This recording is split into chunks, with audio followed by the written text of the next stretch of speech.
Bienvenue sur Casse-la-Croûte. Aujourd'hui, on vous propose une recette de petits pains briochés très populaire du côté du Royaume-Uni, mais aussi aux États-Unis, en Australie et bien d'autres pays encore qu'on appelle les scones. En effet, des scones qu'on déguste au petit déjeuner ou encore à l'heure du thé. Alors le va passer maintenant et c'est parti. Pour les ingrédients, on a pris de la farine, il nous faut de la levure, du sucre, un œuf, du lait entier, du beurre et une pincée de sel. On va commencer par mélanger la farine et la levure. Une petite pincée de sel, on mélange ces premières poudres. On y ajoute ensuite le sucre en poudre. Et on va remélanger ces poudres pour qu'elles soient bien mélangées. Ensuite, on ajoute le beurre qui est légèrement pommade et on va commencer à le travailler du bout des doigts pour qu'on commence à former comme une espèce de petit sable. Voilà, petit à petit, entre les mains, on voit que le mélange ressemble peu à peu à un sable. Quand on obtient cette texture de mélange, on va pouvoir ajouter le lait d'une seule traite.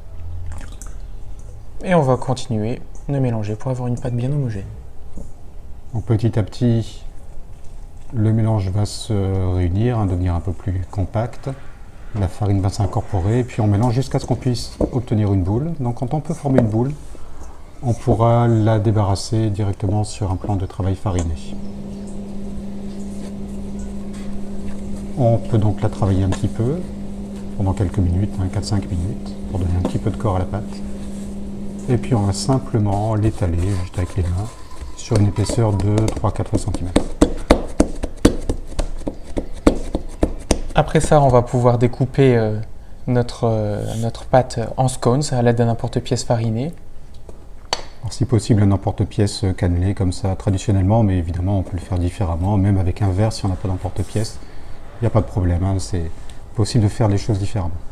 On dispose nos petits pâtons sur une plaque de cuisson avec un papier sulfurisé et on va les badigeonner de jaune d'œuf avant de les passer au four. Donc voilà, et là ils sont prêts. Si jamais il vous en reste, sachez que ça se congèle très très bien. Les scones, c'est une recette toute simple et rapide qui, on espère, vous aura bien plu. Alors retrouvez-nous sur YouTube, Facebook et Instagram. À bientôt!